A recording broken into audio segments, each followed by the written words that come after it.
Hoy estamos con el nuevo EQE en tierras californianas. Vamos a hablar de su exterior y su interior, y nos van a llevar de viaje en él con un ingeniero de la marca como chofer. Como ves, el frontal va completamente carenado. Los faros son LED de serie. Opcionalmente puedes tener los matriciales Digital Light, que tienen funciones avanzadas de iluminación en luces largas. Estilísticamente se parece al EQS, pero mide 4 metros y 95 centímetros o 195 pulgadas, unos 25 centímetros menos que su hermano mayor. Opcionalmente puedes pedir el filtro GEPA que va dentro del capó. Las llantas pueden ser desde las 19 a las 21 pulgadas. Estas son de 20 con un bonito diseño con brazos azules. Pese a que es más pequeño que el EQS, también tiene el diseño característico fluido en un solo trazo para todo el perfil. El EQE puede llevar suspensión neumática y dirección en el eje trasero, con 2 niveles de giro, 4,5 grados o pagando un poco más, 10. Tiene un efecto muy marcado en la maniobrabilidad del coche. Toda la carrocería destaca por sus formas muy redondeadas. La denominación 350 Plus indica que es el más eficiente, el de más autonomía. La batería cuenta con 91 kWh de capacidad neta. Veremos hoy el consumo y la autonomía que podemos obtener. La versión americana tiene que llevar estas horribles piezas de plástico en el paragolpes que sobresalen, para cumplir la legislación local. Estas plazas traseras parecen cómodas gracias al suelo plano de la plataforma eléctrica, pero creo que la banqueta resultará algo corta. El salpicadero es virtualmente idéntico al del EQS. Puede llevar la espectacular pantalla HyperScreen con el sistema de infoentretenimiento MBUX. Es una opción muy vistosa pero a la vez muy cara. No hay grandes diferencias a nivel de confort entre el EQE y el EQS en las plazas delanteras. Los cambios importantes y significativos ocurren en el espacio de las plazas traseras. Pasamos a conocer este nuevo EQE 350 Plus dinámicamente. Todavía no me dejan a mí conducirlo, pero tenemos con nosotros a Fabián Budka, el ingeniero jefe de desarrollo de este EQE. Ya me llevaste en su día en el EQS, antes de poder probarlo. Eres uno de los expertos que mejor puede comentar cuáles son las verdaderas diferencias entre el EQE y el EQS. Absolutely. So, hi Thomas again. First of all, what is good in the EQE is that the genes of the EQS have been carried over to the EQE. So all the cool features you know from the EQS, the one-bow design, the hyperscreen, the whole interior styling, the way of roominess, all those concepts we integrated into the EQS you have for the EQE as well. Un segundo. No sé si lo habéis percibido, pero cuando me miró, yo voy viendo una película en esta pantalla que está delante de mí, y la puedo escuchar cómodamente con estos auriculares inalámbricos. Pero cuando ha mirado hacia mí, el coche lo ha detectado. Me ha quitado la imagen porque el conductor no puede hacer eso. ¿Puedes hacerlo otra vez? Nos da un warning. El contenido ha sido difuminado para no distraer al conductor. That's new for the EQE, but will apply for the EQS as well, since we do over-the-air updates for that feature. We were talking with the authorities in the US and in Europe, and both acknowledged what we did here. We have 2 cameras watching my eyes and exactly differentiating if I'm looking at this display or at this display for a specific amount of time, and if I look too long at what you're at the interesting movie you're seeing right there, it will automatically fade out as we just have seen it here. Como comenta siempre, el EQS y el EQE son coches de una misma familia, con muchos aspectos en común. Pero, ¿en qué se diferencian?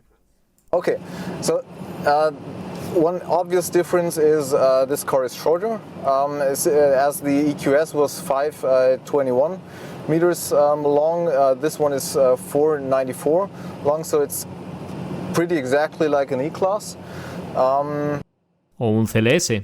Or a CLS, exactly, but it, let's say you see or you feel the difference when you drive the car actually. Eso parece. Da la sensación de ser mucho más ágil cuando fuiste haciendo giros y tomando curvas. El coche puede llevar dirección en el eje trasero, ¿verdad? Yeah. We have it for the EQEs. We have it as an option. and it's for us an absolute, let's say, feature to offer for all the city agility, where you really see the positive effects. This car is long as well, and if you don't have rear axle steering, you will have a turning cycle of 12.5 meters, and with the 10 degrees rear axle steering, you actually hit the 10.7. Desde un punto de vista de cliente, se hace extraño que haya que pagar por 4,5 grados de giro, y todavía más dinero por 10, cuando el hardware es el mismo. Es muy sospechoso. No, some customers don't need it and don't want it, or say 4.5 degrees, because 10 degrees, of course, is a very, let's say, extreme way, and not everybody needs that very small turning cycle. So we leave it up to the customer. If he chooses later to actually unleash that, he is very welcome to do so. La idea detrás es que si compras el coche de segunda mano puedas activar cosas que el primer propietario no quería pagar, o tal vez no necesitaba. El confort es muy bueno sobre estos resaltes. ¿Lleva suspensión neumática? And we have a steel suspension. Actually, this is a US car, where steel suspension is a little bit more rare. Air suspension. Pero la neumática está disponible. Yeah. Lo cierto es que tal y como está, es muy cómodo. Parece una suspensión neumática. We have a lot of very good experts in terms of driving comfort, and this is one result. Pues el rodar es muy confortable, considerando que no es neumática. Casi me engaña. Esta unidad además lleva llantas de 20 pulgadas. No son las más pequeñas que se pueden poner. Can have 19-inch rims as well, but these are the 20-inch rims. We have also 21-inch. ¿Puedes enseñarnos el radio de giro? Esta unidad lleva el giro de 10 grados, ¿verdad? Yeah. Wow, cool. This is not really a challenge, actually. Háblame de la parada sin freno. Se puede activar aquí, ¿no? That's right. Now we didn't activate it, so the car is practically in a standstill. Hay un poco de cuesta. So it's not, let's say, 100% still, but I'm actually not doing anything. We're downhill, and the car isn't moving. So if I now put the pedal, we start to bring it to roll, and now it's gonna roll down because we're downhill. So I can go not from stronger recuperation. I'm doing nothing, and the car comes to a standstill. So if I'm now hitting it back again, so that's the one pedal drive feeling we have. So Quizás me puedas enseñar los diferentes modos de recuperación. Interesting downhill. I mean, the first one is no recuperation, so it's just rolling. If I have normal recuperation, you'll see a little bit or feel it a little bit. Now, if you have the strong recuperation, even downhill, the car comes to a standstill. As I have the creep function deactivated. Pero cada vez que arranques el coche tienes que redefinirlo. The recuperation mode, yes, that's true. Because the car has been certified and homologated with the normal recuperation, because you are, let's say, changing things in the car. Because the recuperation, of course, is a very important aspect of the whole energy. Si quisiésemos obtener el mejor resultado de consumo para homologación europea WLTP o la americana EPA, sería en el modo normal o en el de máxima recuperación. In the highest recuperation mode. Yeah. We don't want to force things to the customer. And most of the customers are, let's say, at least not familiar with one pedal driving. Oh, okay. And to be honest, me personally, I wouldn't do that. I wouldn't like that. I would always switch back. Let's say I like to recuperate when I want to. I'm more like having the personal preference, and let's say activating the brake pedal when it's needed in a forecasting way. And I don't want to be brought to zero once I lift my foot off the gas pedal. Hacéis lo imposible por bajar el consumo eléctrico de estos coches, pero podríais hacer trampa en la homologación, utilizando la máxima regeneración posible y obteniendo así una autonomía oficial más alta. ¿Es eso lo que hace Tesla? For us, Siento la encerrona. No puede hablar de Tesla. Somos casi como amigos, pero tengo que hacer las preguntas incómodas. For us, for the new Mercedes Benz life, let's say if we go for a very strong recuperation, of course there is a positive effect on the figures, but it's not that you score 30% more or something like that. So it's more like we were questioning ourselves, where do we actually have a benefit for the customers in our cars? What do we have to do, and what are our priority tasks that we set ourselves?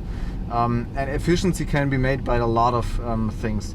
And the recuperation is one thing where we try to really balance what the customer most likely want to have.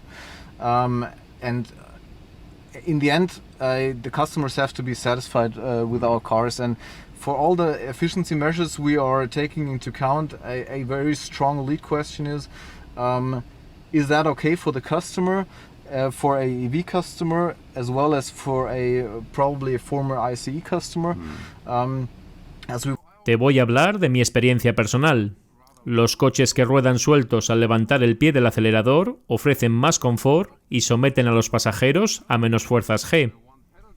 Pero los coches que se pueden conducir con un solo pedal ofrecen un punto extra de rapidez de frenado muy interesante. En cuanto levantas el pie, ya deceleran. Después ya entran los frenos reales. Se puede decir que es incluso un elemento de seguridad extra. Puedo entender perfectamente que alguien defienda cualquiera de los dos planteamientos. Él está en el bando de rodar suelto. ¿Qué te parece a ti? ¿Cuál te gusta más? Yeah, but in the end, that's why we decided for a compromise. We have the normal recuperation, which is standard. If you are more like the rolling team, as I am, you can go for the D plus, and if you're more like the one pedal, I assume you are, you can go for D minus. Or, and that's the next cool thing I personally like actually the most, for long press you can go for the auto, intelligent recuperation, where it's also integrating the cameras, the sensors, and is decelerating or recuperating as it is suitable for the current status of driving. Eso es interesante. Cuando lo he probado me parece un buen compromiso. Si no hay un vehículo delante, el coche se deja ir. Pero también puede haber recuperación fuerte si hay tráfico. Este coche cuenta con 3 experiencias de sonido. 3 sonidos simulados en el habitáculo y también en el exterior. Cuanto más presionas el acelerador, más se percibe, ¿verdad? It shouldn't bother you. Y lo puedes apagar si quieres. That's true as well. But we want to support if the customer wants to, let's say, have a little bit of acoustic feedback, to, let's say, support more his driving to enhance the experience that he has. But it doesn't have to. Evidentemente son sonidos digitales muy sofisticados y apropiados para esta marca. Pero, ¿habéis pensado alguna vez en poner sonidos divertidos? Algo como un motor V8 AMG potente, o incluso un V12, o Star Trek o Star Wars. Let's say, as of now, to make the sound experience, let's say, very available and used for the customer, we are more like in the non-fun business here, as of now. Te ofrezco todas estas ideas divertidas y todo lo que me das son largas. Estamos rodando por California, concretamente en Santa Mónica. ¿Habéis hecho modificaciones en este modelo para el mercado americano? Of course, you have to meet the regulations. The car has to meet all the crash regulations that are, in some terms, specific for the US in the interior and the exterior. Of course, we adapted to that language, but in the end, the EQE is a world car. And the EQE was designed to fit to the world. Por cierto, fabricado en Bremen, Alemania. ¿Para todos los mercados? Since there is a high demand in China, we decided for a local production in a new plant close to Beijing. And so a large amount of EQEs will be built in China for China. Pero si lo compras en Europa o en Estados Unidos, vendrá de Alemania, ¿no? Exactly. Lo cierto es que muchos clientes de estos coches alemanes, especialmente en Estados Unidos, valoran mucho que su coche se haya fabricado también en Alemania. Muchas gracias a Fabián, y si quieres conocer más detalles del EQE, te dejo la presentación en estudio de este modelo, y también la prueba completa de su hermano mayor, el EQS.